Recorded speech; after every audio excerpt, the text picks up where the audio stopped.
Hallelujah! Magandang umaga po sa ating lahat. At welcome po sa ating bisita kasama ni Ma'am Liz. Salamat.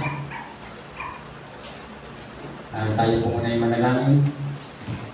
Father God, maraming salamat po Panginoon sa umagang ito Panginoon na kami Panginoon ay ingatan mo na karating sa lugar na ito. Pagpalain ng bawat isa Panginoon, bigay mo kami ng matalinuhan, maunawaan namin ang mga salita sa umagang ito Father God. At ako pinagdito mo Panginoon, tulungan mo ako Panginoon at maibahagi ayon lang sa iyong kalooban. Salamat po Panginoon. Pagpalain mo ang mga salita sa umagang ito at ang lahat po ng narito Panginoon ay makakatanggap ng pagpapala mula sa iyo. Salamat po Panginoon. Dalangin sa pangalan ng Panginoon Jesus. Amen. Thank you Lord. Purihin ang Panginoon. Ang ating pong pag-aaral ngayong umaga ay ano ba ang tunay na purpose natin? Bakit tayo narito sa mundo? Ano ba ang purpose natin? Bakit tayo ay narito? Talagang dapat po malaman natin yung purpose natin. Hindi makapagbago, bisyo, alcohol, drugs, babae, kumbaga worldly ang buhay ko, bisyo man. Alas lahat ng bisyo. Alam mo yung normal na ginagawa ng mga makamundong tao is striving for happiness. Lagi gusto, ang pinaka-main goal natin sa buhay ay maging happy. Which is mali happiness are based on happenings. Masaya tayo ngayon kasi buhay parents natin, wala tayong sakit, may trabaho tayo, maganda grades natin, meron kang bagong gamit. Paano kapag nawala ng gamit mo, kasakit ka, namatay parents mo, nawalan kang trabaho. So, nakabase lang yung happiness sa happenings. Ngayon, ang kailangan kasi natin is yung joy. Joy is from within. Hindi siya apektado ng circumstances and situation. At yung joy na yon ay matatagpuan lang natin kay Lord Jesus Christ. Joy kasi kahit nasa midst ka ng mga pagsubok, meron ka pa rin peace. Meron ka pa rin peace dahil yung peace na yan ang makakapagbigay lang si Lord. The only one that can complete your heart is the one who created it. Merong isang parte ng puso ng isang tao na hindi natin mapupunan yun kahit anong yaman sa mundo, gandang health, magagandang family, whatever. Pero hindi siya mapunan-punan. Ito yung lagi ko sinasabi din sa mga iba kong kaibigang artista na hindi ba yung buhay natin parang isang loop lang na paulit-ulit. Meron kang hinahabol na hindi mo alam kung ano yun. Nilook forward mo, next week, may sweldo, ganyan. Oo, makakapag-shopping o kakain sa labas with family. Ganyan. Pag nandun ka na, meron ka na may look forward na, meron kami out of town na gano'n. Kapag nandun ka na naman, may look, parang kailangan lagi ka merong nilook forward. Para masatisfy ka, may hinahabol tayo na hindi tayo masatisfy. Parang surviving ka lang sa world wala kang purpose. Then kami magtatanong, ano ba yung purpose natin? Yun yung isang magandang itanong mo sa sarili mo. Gusto mo talaga malaman yung purpose mo, kailangan malaman mo muna at makilala mo kung sino yung creator mo. Dahil yung creator natin, yung nag-design sa atin, at nagbigay sa atin ang purpose sa mundo ito.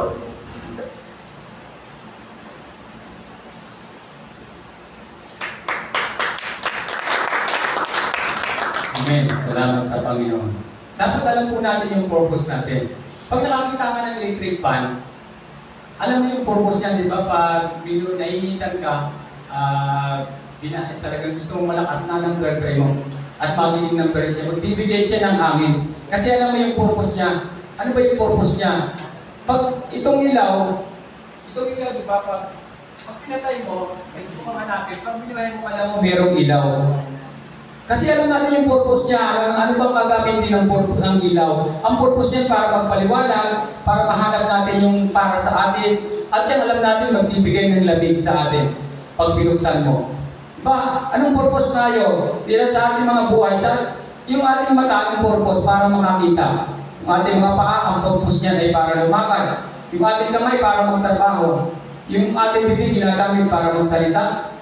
So lahat ay mayroong purpose. Ang mahalaga po, dapat alam natin kung ano yung purpose natin.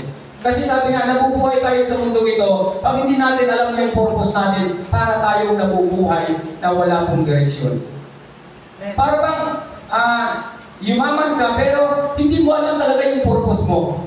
Pakalipas nun, wala na.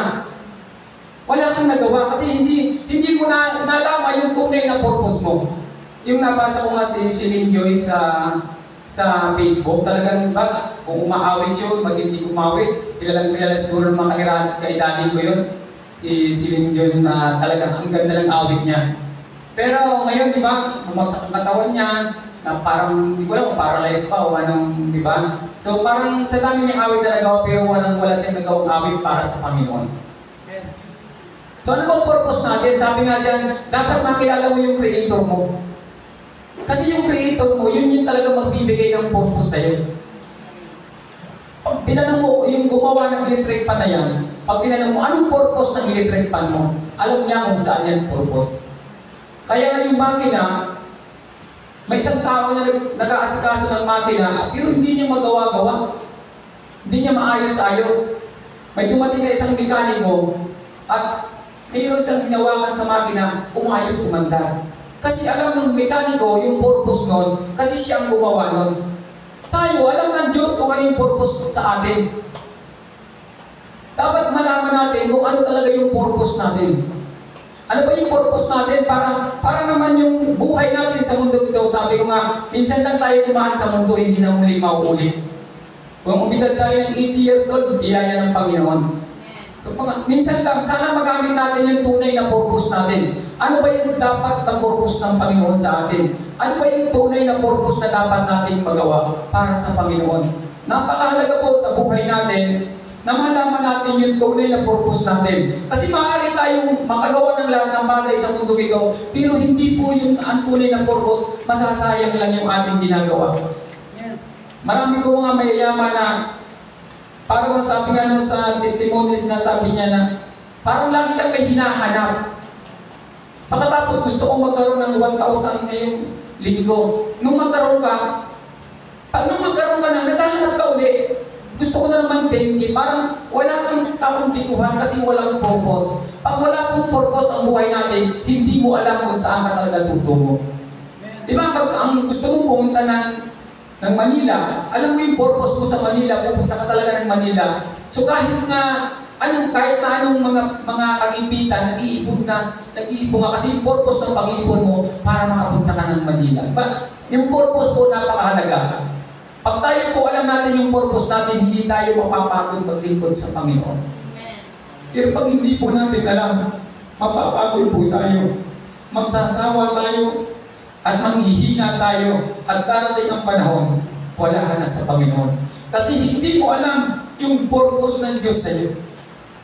Sabi ko nga, bakit ang mga tao masipag mag-aral? Kasi alam niya yung purpose ng pag-aaral, magkakaroon siya ng trabaho. Bakit masipag siya, masipag siya sa mga bagay na gusto niyang matutunan kasi alam niya gusto niyang matutunan. Pero bakit ang tao tamad magsimba? Kasi hindi niya alam yung purpose. Dapat kung malaman natin yung purpose natin habang malakas pa tayo para po mapakinabangan at magawa natin yung tunay na purpose natin sa mundo ito. Bakit tayo ay narito? Salamat sa Panginoon. Ang sabi ko sa Mga chapter 12, verse 12 hanggang 13, anak ko, mag-ingat ka sa mga bagay na wala rito. Hindi matitigil ang paggawa ng iba't ibang aklat. Ang labis na pag-aaral ay pahirap sa katawan. So marami pong mga aklat na ginagawa para ang tao ay aliwin, para ang tao ay bigyan ng purpose sa mundo ito, para mailigaw, para magawa yung gusto ipagawa ng mundo. Diba kaya sa ating pinag-aralan sa Sunday School na talagang tinutokso, inilalayo pilit ng mundo ito ang mga tao sa Panginoon. Pero dapat malaman natin yung ating Creator at ano ba yung tamang purpose at ano ba yung purpose talaga ng Panginoon sa buhay natin. At ang sabi sa 13, sa kabila ng lahat na ito, isa lamang ang aking masasabi, matakot ka sa Diyos at sundin mo ang kanyang mga utos, sapagkat ito ang buong katungkulan ng tao. Yan po yung tunay na purpose ng Panginoon sa atin. Yung sabi niya, sa kabila ng lahat ng ito, isa lamang ang aking masasabi, matakot ka sa Diyos at sundin mo ang kanyang mga utos sapagkat ito ang buong katungkulan ng tao. Yan po ang buong katungkulan ng tao sa Panginoon. Kaya tayo ay narito para sundin ang utos ng Panginoon, para gawin yung kalooban ng Panginoon. Yung po marito nga ang Panginoong Isus na nakaraan, pinag-aralan natin ng nakaraan linggo. Ang sabi ng Panginoong Isus, narito ako hindi para sa aking sarili, kundi narito ako para gawin ang kalooban ng Ama na nag-utos sa akin. Yun po ang ating dapat ginagawa.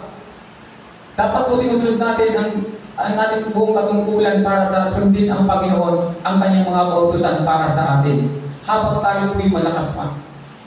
Habang kaya natin. Kung minsan po naghahanap tayo ng purpose sa atin ng Panginoon, kung kailan tayo mahina na. Hindi na natin kaya. Sana Panginoon, kung bibigyan mo pa ako ng lakas, gusto kong maglingkod sa iyo. May edad ka na eh. Kahit na anong gawin mo, talagang manghihina at manghihina ka na. Kasi may edad ka na, hindi mo nakakayanin. Parang talagang sabi nga, kaya sa akin pinag-aralan sa Sunday School, kung ano yung itinanim yun ang aanihin. So magpagamit tayo sa Panginoon habang bata pa tayo, sana makita natin yung purpose ng Diyos sa atin. Para magawa natin yung gustong ipagawa ng Panginoon sa atin. Ang sabi po sa mga aral, chapter 12, verse 1 to 2, ang sabi niya, alalahanin mo ang iyong manlilikha sa panahon ng iyong kabataan, bago dumating ang mga araw at taon na puno ng kaguluhan. Panahon hindi mo na madama ang tamis ng mabuhay. Alalahanin natin ang Panginoon na siyang lumikha sa atin, na siyang gumawa sa atin, nagbigay ng buhay. Hindi naman po magkukulang ang Panginoon pag siya po ang ating inuna. Sabi niya, alalahanin natin ang Panginoon sa ating kabataan. Kaya napakasarap po yung mga kabataan na nakakilala sa Panginoon at magawa nila yung purpose ng Panginoon sa kanila. Magtatagumpay sila, may gabay sila sa kanilang buhay at mayroong pong magandang kinabukasan na mangyayari sa kanila. Kasi malalaman nila yung purpose nila. Pag alam mo kasi yung purpose mo, hindi ka talaga manghihina. Alam mo yung purpose mo, hindi ka mawawala ng pag-asa kasi alam mo yung tunay na purpose mo para sa Panginoon. Kaya yan po ang purpose natin para sa Panginoon. Sabi niya, alalahanin mo ang iyong malilikha sa panahon ng iyong kabataan bago dumating ang mga araw at taon na puno ng kaguluhan. Panahon hindi mo na madama ang tamis ng mabuhay. Alalahanin natin ang Panginoon habang mayroon tayong lakas. Bahagi na natin siya. Alamin natin yung tunay na purpose ng Diyos sa atin. Kasi siya po ang makapagbibigay ng lahat. Sabi ko nga, ang blessing, madali lang po matanggap pag ikaw ay nasa Panginoon. Sabi ko nga, pag tayo nasa Panginoon, para tayo nakaharap sa ilaw, ang anino ay nasa likuran, ang blessing po ang humahabol sa atin. Sabi sa verse 2, alalahanin mo ang Diyos bago makubli ang sikat ng araw, bago magdilim ang buwan at ang mga bituin, bago ka matabunan ng makapal at madilim na ulan. Bago man lang manlabo ang ating mga mata, alalahanin natin ang Panginoon. Bigyan natin siya ng halaga sa buhay natin. Pansinin natin ang Panginoon. Kung atin pong babasahin ang salita ng Panginoon, mayroon po tayo talagang magkakaroon po tayo ng pagmamahal, totoong pagmamahal sa Panginoon. Saan ka ba ginagamit ng Panginoon? Ano ba yung purpose ng Panginoon sa iyo? Kung ikaw yung purpose ng Panginoon sa iyo, mag-mensahe ka. Kung ang purpose ng Panginoon sa iyo, tumugtog ka ng buong puso mo. Kung ang purpose ng Panginoon sa iyo, umawit ka. Sumayaw ka. Ano ba yung purpose ng Panginoon sa iyo? Kasi habang ginagawa mo yun, na mayroong pagsunod sa Panginoon, iingatan at iingatan ka ng Panginoon. Ibibigay din ng Diyos yung para sa iyo. Pagpapalain ka ng Panginoon. Alam mo, mahirap kung nandito tayo dahil gusto lang natin. Ang maganda nandito tayo dahil alam natin yung purpose natin. Sabi ko nga, kung nandito ka dahil magaling kang mag-drums, magaling kang gumitara, magaling kang song leader, kaya nakakapag-worship ka sa Panginoon. Paano kung isang araw hindi ka napatugtugin? Nandyan ka sa upuan, kaya mo bang mag-worship sa Panginoon? Kaya mo bang tumalon? Kaya mo bang umawit? Dahil mahal mo ang Diyos. O kaya mo lang, pag ikaw ay nandito at ginagamit na masaya ka dahil gusto mo. Sana naglilingkod tayo sa Panginoon, hindi dahil gusto natin, kundi dahil gusto natin ang Panginoon ay mapupurihan at matupad yung purpose ng Diyos sa atin. Dahil sa totoong paglilingkod po, may totoong pagpapala. Sa totoong pagsunod, may totoong pong biyaya na ibinibigay ng Panginoon. Kaya sa bawat ginagawa natin, dapat po alam natin yung purpose natin. Ano ba yung halaga natin sa harapan ng Panginoon? Ano ba yung gusto ipagawa ng Panginoon sa iyo na hindi mo magawa na magkakaroon talaga ng aral at magkakaroon ng magandang yung itinatali mo magkakaroon ng magandang bunga dahil alam mo yung direction mo, alam mo yung purpose mo. Napakahalaga po na alam natin yung purpose natin sa ating paglilingkod. Mahirap po maglingkod sa Panginoon pag hindi mo alam yung tunay na purpose mo. Sabi ko nga, sa buhay ko, simula nung ako ay talagang sumuko sa Panginoon at ibinigay ko sa Kanya ang lahat pati ang aking buong pamilya. Sabi ko sa Panginoon, kahit buhay ko, Lord, iaalay ko sa iyo. Kasi kung pagpipiliin ako ng Panginoon, ng tao, kasi kung minsan, ang pinipili ng tao kung ano yung nakikita niya. Kung ano yung nararamdaman niya, yun ang pinipili ng tao. Kung ano lang yung nararamdaman niya, yun ang kanyang ginagawa. Hindi niya iniisip yung mga bagay na gusto ng Panginoon. Ang Panginoon po ay napakabait. Hinahayaan tayo, mayroong kalayaang pumili. Kaya sana makita natin yung purpose ng Diyos sa atin. Kaya po ang bawat nangyayari sa atin, mayroong pong purpose ang Panginoon sa atin.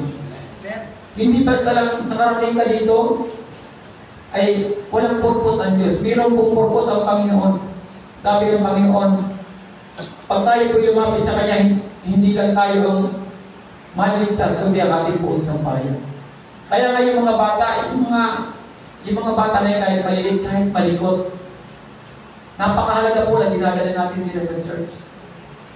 Kahit sila ay natutulog, naglalaro, nag-iingay, nagsisilpon, pagdating ng worship, walang pakialam. Pero tandaan ninyo, pag patuloy yung dinadala sila, mayroong pong biyayang bibigay ang Panginoon sa kanila. Dahil kahit sila ay hindi sila nakikinig, okay lang po yan. Ang mahalaga nandito sila. Huwag natin hahayaan na narito tayo sa church, pero ang ating mga mahal sa buhay, nasa ating tahanan, at maaari silang masalakay ng mga Amalekites. Maaari silang pagsamantalahan, maaari silang makuha ng mga Amalekites, at tayo lang ang nasa sampahan ng Panginoon. Napakahalaga po kaya sabi nga, kahit yung mga bata, ganyan, hindi po natin dapat sila sabihin, malikot yung bata, huwag na lang natin dalhin sa simbahan. Hindi po. Dito po sa church, kahit malikot ang bata, hindi ko sinasabing hindi ko dalhin. Kasi yan po ang isang palatandaan na sila ay lalago pagdating ng oras sa Panginoon. Kahit sila ay walang ginagawa, pasilpon-silpon lang, nag-worship na walang pakialam, okay lang po yan. Ang mahalaga narito sila, kasama natin. Kasi huwag natin hayaan na maagaw ng huwag natin ibibigay ang ating mga mahal sa buhay sa mga Amalekita na gustong pagsamantalahan ng ating mga mahal sa buhay. Lagi po natin silang hahawakan, kaya napakahalaga po. Ang sabi po sa mga ngaral, chapter 12, verse 3 hanggang 4, alalahanin mo siya bago humina ang iyong katawan, bago manghina ang iyong mga bisig, bago mawala ng lakas ang iyong mga tuhod. Alalahanin mo siya bago magbuki ang iyong mga ngipin at bago lumabo ang iyong mga mata. Alalahanin po natin ang Panginoon. Sabi niya, bago man lang mawala yung ating mga ngipin, bago lumabo ang ating mga mata, nakikiusap ang Panginoon, alalahanin natin siya. Para sa isang ama, isang magulang na nagsasabi, anak, alalahanin mo ako. Alalahanin natin ang Panginoon, ang ating manlilikha. Kung gaano yung pagmamahal niya sa atin, yun po, alalahanin natin siya. Napakahalaga po na alalahanin natin ang Panginoon. Dahil pag siya po ating inaalala, tayo po ay napapamahal sa Panginoon at tayo po ay nagkakaroon ng tunay na purpose at naibibigay ng Panginoon yung pangailangan natin. Ang sabi sa verse 4, alalahanin mo nga siya bago dumating ang panahon. Nasarado na ang mga pintuan at tumigil na ang tunog ng gilingan. Bago dumating ang panahon na madali kang magising sa himig ng mga ibon o ang tunog ng awitin at tuluyan ng tumigil. Alalahanin natin siya habang meron pa tayong pang-alala. Habang meron pa tayong mga kulita, meron pa tayong baga sa ating pagtulog, kahit yung mga huli ng ibon natin naririnig na ulihigan natin, alalahanin natin ang Panginoon. Napakahalaga po, kung minsan po, naalala natin ang Panginoon pag tayo ay nakahiga na, nakaratay sa karamdaman at hindi na makagalaw. Doon natin naalala ang Panginoon sa huling pagkakataon. Panginoon, tulungan mo ako. Nandiyan ang Panginoon laging tutulong sa atin. Pero sana alalahanin natin siya habang kaya pa natin. Habang mayroon pa tayong lakas, alalahanin natin ang Panginoon. Dahil ang purpose natin ay siya po ay parangalan, siya po ay purihin, siya po ay sundin, siya po ay dakilain sa ating mga buhay. Amen. Kaya napakahalaga, salamat sa mga, di ba yung mga umaawit dito, sabi ko, Panginoon, napakapalad yung mga song leader. Dahil ako pinangarap kong maging song leader din sana. Kaya lang, may kanya-kanya tayong purpose. Napakasarap po, umawit sa Panginoon. Alam po ninyo ang mga song leader, mga awit, sila po yung talagang totoong mayroong puso na dulo sa pagpupuri sa Panginoon. Dahil sa oras ng pananambahan, sa kanila po nakasalalay ang Espiritu, ang Banal na Espiritu na siya sa atin ay mamumuna. Kaya nga po, sabi ko, dapat ang sungleader talaga, hapon pa lang o isang araw mo bago ka simba, Sabado pa lang, puspos ka ng Panginoon, puspos ka ng Banal na Espiritu, nananalangin ka. Kung maaari, mayroon kang sariling pananalangin sa tahanan mo, Panginoon, bukas, Panginoon, marami pong nakatingin sa akin at marami pong gusto makakuha ng presensya mo, maraming gusto makasama ka, maraming gusto na mapanig ka, Panginoon. Tulungan mo ako, Panginoon, na ang Banal na Espiritu manguna sa akin at magkaroon ng kapangyarihan ng iyong mga salita sa akin at ang aking boses, Panginoon, ay magiging lakas ng kongregasyon, magiging sigla, magkakaroon ng pagpupuri at magkakaroon ng tunay na ginhawa, biyaya sa pagkakataon yun, ikaw ay nag-worship sa Panginoon. Kaya po ang worship po sa atin, yung napakahalaga po ng song leader ay talagang nandun yung puso niya, malinis na malinis sa oras na siya tumayo. Dahil doon po nagmumula ang Banal na Espiritu na talagang tayo pong lahat ay nalulububan ng Banal na Espiritu. Sana po alalahanin natin ang Panginoon. Kung ano yung purpose ng Diyos sa atin, gawin natin. Dahil ang buhay natin, minsan lang tayo dumaan sa mundo ito at hindi na po ito muling mauulit pa. Ang sabi po sa Mga chapter 12, verse 5 to 6, alalahanin mo siya bago dumating ang panahong katatakutan mong umakyat sa mataas na lugar. Bago dumating ang panahong hindi ka na makalakad na mag-isa. Bago pumuti ang iyong buhok at lipasan ng pagnanasang sumiping sa minamahal. Darating ang araw na tayo'y pupunta sa huli nating hantungan at marami ang tatamis sa lansangan. So darating po ang araw, puputin ng ating mga buhok. Maghihina na tayo, masakit na yung tuhod, kung anong nararamdaman. Sana alalahanin natin ang Panginoon bago dumating itong mga pagkakataon ito. Bago man lang tayo maghina, alalahanin natin ang Panginoon at pag tayo ay nakahiklay na, Panginoon, meron akong nagawa. Meron kang lakas ng loob tumawag sa Diyos, Panginoon. Alam po ninyo, wala namang kapangyarihan ng kamatayan sa totoong naglilingkod sa Diyos. Dahil ang katotohanan po, wala tayong kamatayan pag tayo naglilingkod sa Panginoon. Ang kamatayan po, ang magagawa lang niya sa atin ay iuwi tayo sa ating Ama. Yun lang kaya niya gawin. Pag tayo nasa Panginoon, yun lang kaya niya gawin sa atin. Iuwi lang tayo sa tunay nating Ama sa langit. Kaya po sa paglilingkod natin sa Panginoon, kahit kailan hindi po tayo ang nalulugi. Bawat ginagawa natin sa Diyos, mayroon pong reward. Mayroon pong mga bagay na mahalaga na kailangan natin maunawaan. Yung paglilingkod po natin sa Panginoon, ito po ang tunay na tagumpay. Sa mundong ito, lahat po ay pansamantala lang. Kahit yung yaman, pansamantala lang. Pero alam niyo po ba yung yaman na yan, mararanasan mo sa pamagitan ng paglilingkod mo sa Panginoon. Dahil magkakaroon ka ng wisdom. Sabi mo nga, lahat ng naglingkod sa Panginoon, paganda ng maganda ang buhay. Bakit ko po nasabi? Kasi kung dati gumagastos ka sa bisyo mo ng 500 a week, masisid mo na yun. Maibibigay mo na sa pamilya mo yun. Kaya gumaganda ng gumaganda. Kung wala kang ibang iniisip, kundi ang pamilya mo at ang Panginoon. Yun po yung tunay na paglilingkod. Yun po yung purpose ng Panginoon sa atin. Na mapaglingkuran natin siya at maibigay niya. Bakit po gusto ng Panginoon na tayo maging mabuting tao? Bakit gusto ng Panginoon na tayo kung isipin naman, ano naman ang pakinabang ng Panginoon magpakabuti ka? Gumawa ka ng kabuti, ano naman ang pakinabang niya? Alam po ninyo bakit gusto niya tayo maging mabuti? Kasi gusto niya maibigay yung biyaya niya sa iyo. Kasi hindi niya ito maibigay sa iyo hanggat hindi niya nakikita na ikaw ay mabuting tao at kaya mong hawakan. Kasi habang bata ka pa sa pananampalataya, sabi ko nga, tulad ni Gwen o ni Natalie, ni Ethan, pwede ko bang bigyan ng 1 milyon yan? Hindi pwede. Kasi alam ko, sasayangin lang niya 1 milyon. Kasi hindi niya alam kung paano niya gagastusin yun. Masasayang. Kaya habang hindi pa natin kaya, hindi pa maibuhos ng Panginoon, kaya gusto ng Panginoon na tayo maiayos, maganda yung ating takbo ng ating kabuhayan at may bibigay ng Diyos yung biyaya. Di ba, sa atin, yung mga nag-aaral, bago sila binibigyan ng magandang posisyon, pag sila nakapagtapos na. Sa Panginoon po, i-train din tayo ng Panginoon kung kaya na natin humawak ng mga biyaya.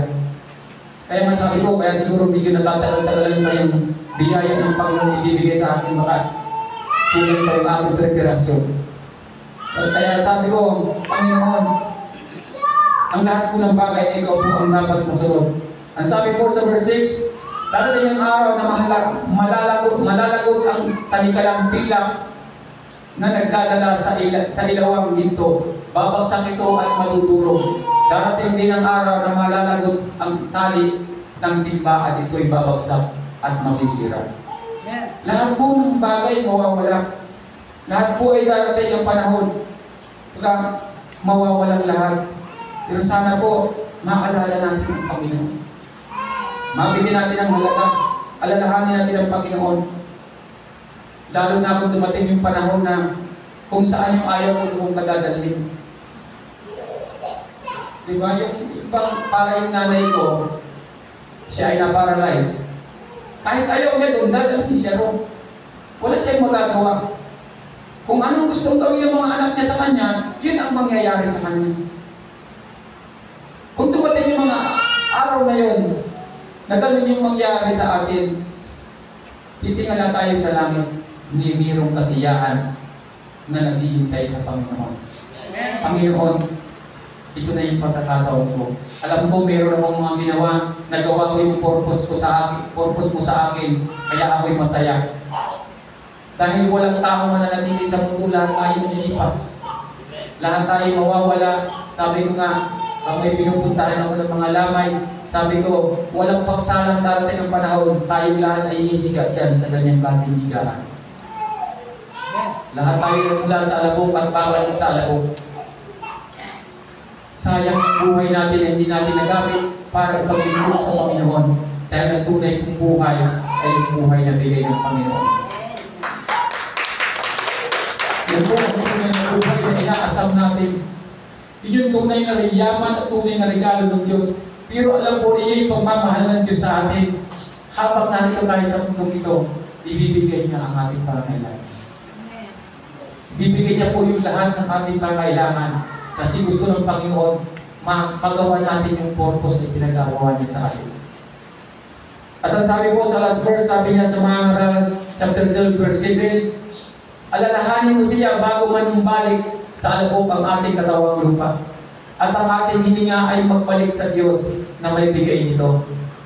Alalahanin natin lagi ang Panginoon para yung purpose ng Diyos ay magawa natin. Pahalagahan po natin ang Panginoon sa buhay natin. Alalahanin lagi natin siya. Sabi ko nga, lahat tayo po sa mundong ito'y lilipas.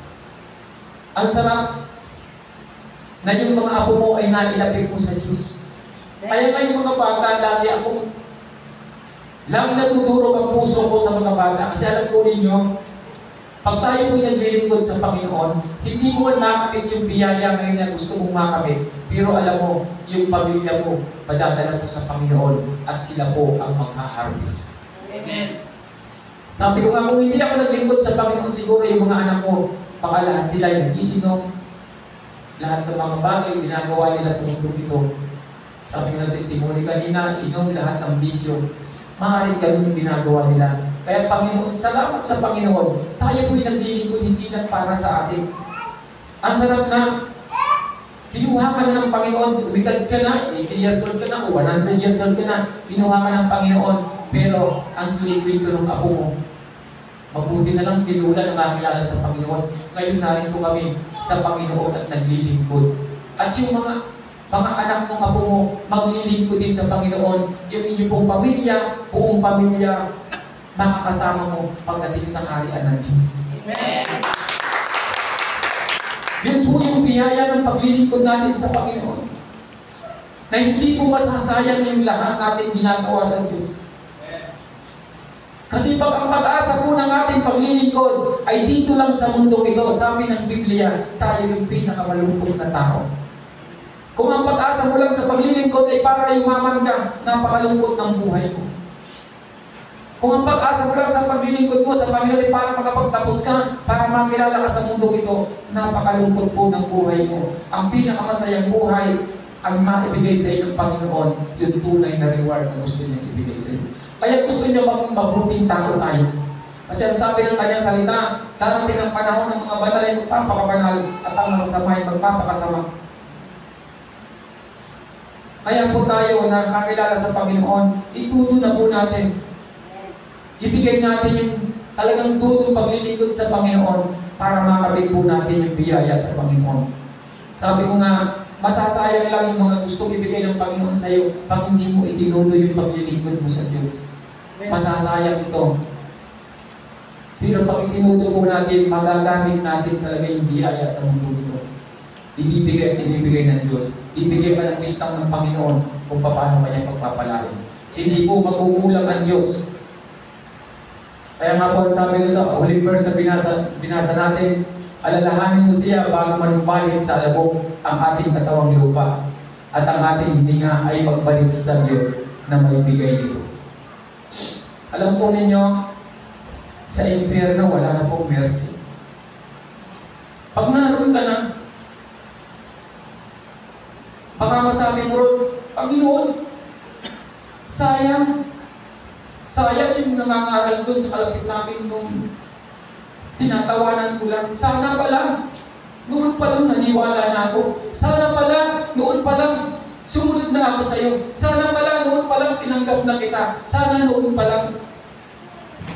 Yun na lang po mapapanggit natin. Pagtungo tayo kasi wala nang pili makapagligtas sa atin. Wala nang mercy doon.